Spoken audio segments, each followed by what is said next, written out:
Spend a little more time trying to make something of yourself and a little less time trying to impress people. That's from the movie The Breakfast Club, which, if you haven't seen it, is an amazing movie. Why haven't you seen it? I've been thinking a lot lately about how we spend so much of our lives trying to impress the people around us. I kind of think that's more prevalent now than it was before, because life makes it really easy for us to try and impress people. I'm talking about social media. I had talks with a lot of my friends lately about the problem of social media, and it just kind of got me thinking on this topic.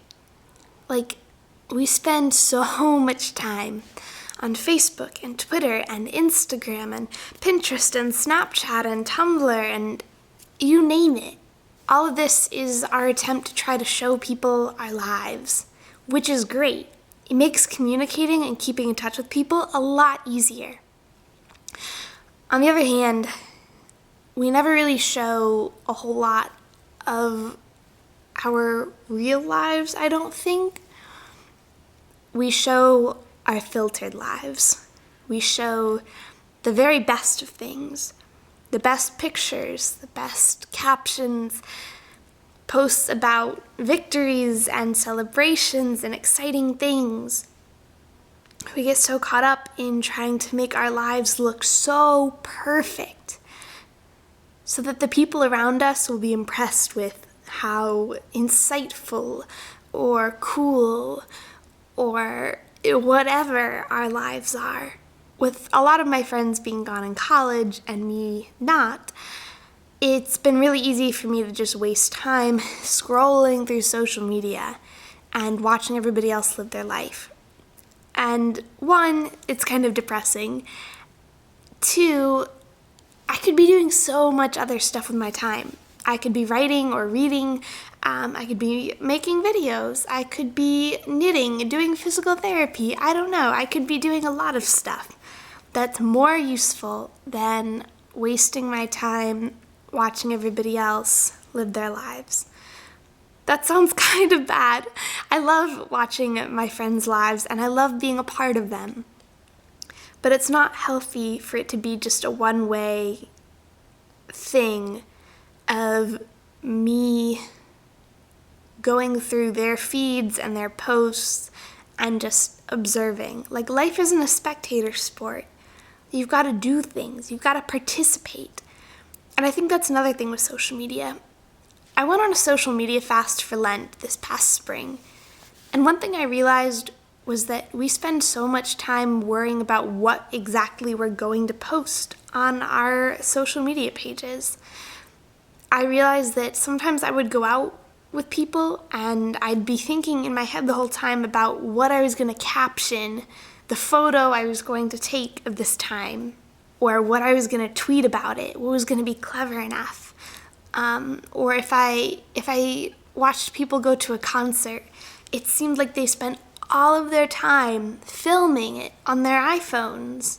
And as a photographer, I don't know if I have a whole lot of room to speak. But I love taking my camera places because I can capture moments and relive those experiences. But I've learned a lot more lately that I don't want to spend all of my time capturing moments and forgetting to experience them. And that's kind of how I feel about the way we treat important events. We're so busy filming them so we can put them on our Snapchat story, or so that we can tweet about them, or so that we can put a picture of them on Instagram, that I don't know how much we actually participate in that experience. It's great to relive it through photos or videos, but it kind of loses its purpose if you never experienced it in the first place because you were so busy trying to press record and hold the camera at the right angle.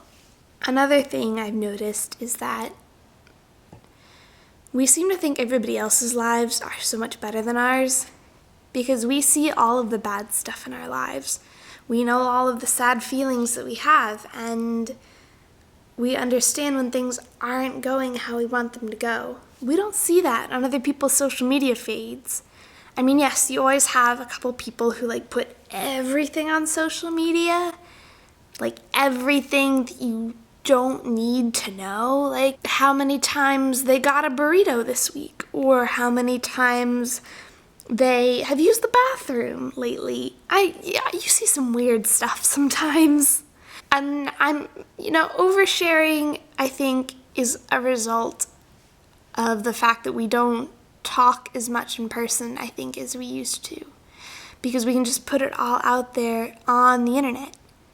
And we can just read everyone's lives on the internet. And so when we're in person, what do we have to talk about? It's just like, oh, hey, I saw your tweet, I favorited it, it was great, it was funny, yeah. And since people put so much of their lives out there, they feel that there's nothing really to talk about in person, because it's all on the internet. But we watch everybody else's lives, and we're like, wow, look at how much more fun they're having.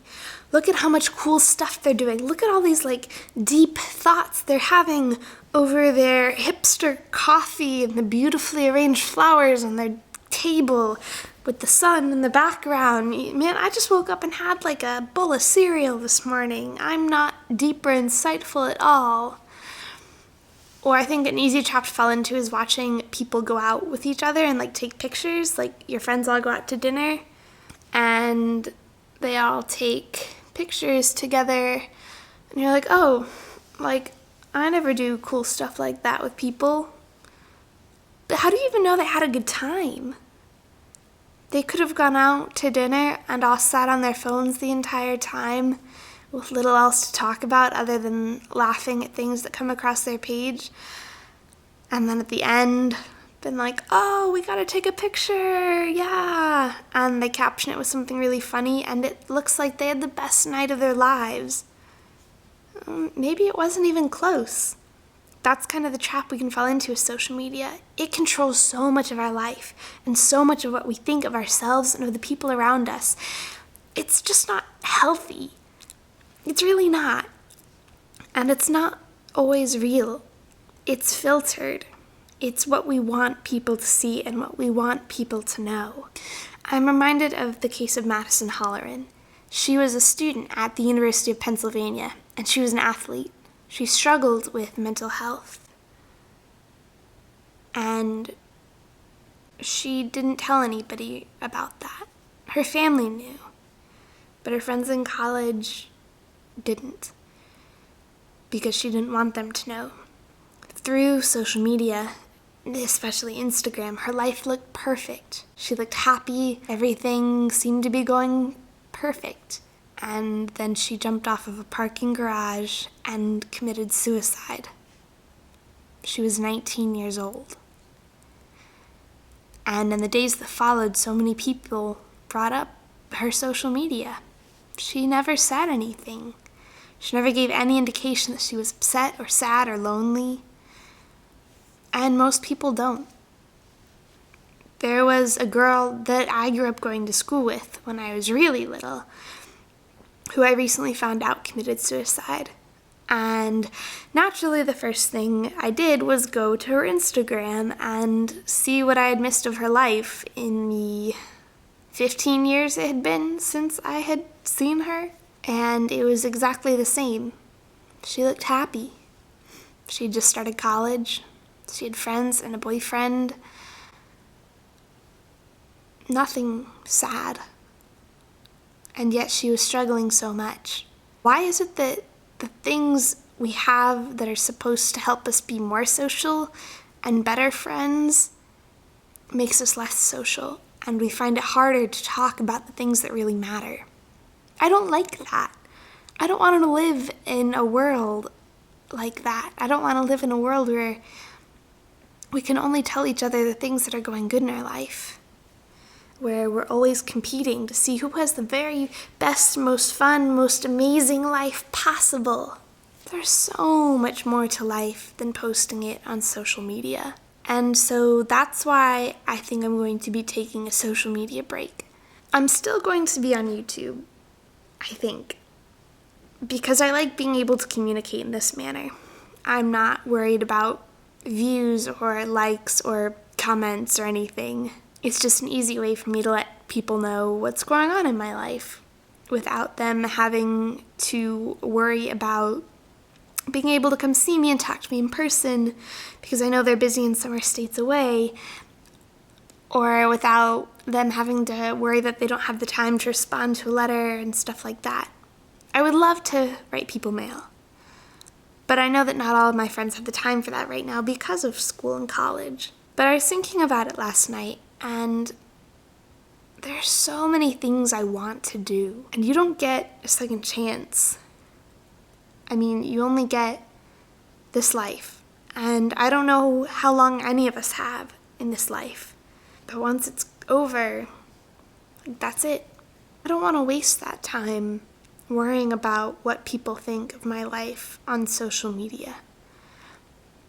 I want to worry about how I'm living my life in reality. And I hope that however you're living your life, you're able to say that it's a life you're proud of, not because people like your photos and comment on things and Snapchat you a lot, but because you're happy with the choices you've made and the way that you live and the way that you love and the things that you've done. I hope those things are true for you. So let's all try to live our life a little less unfiltered. Until next time,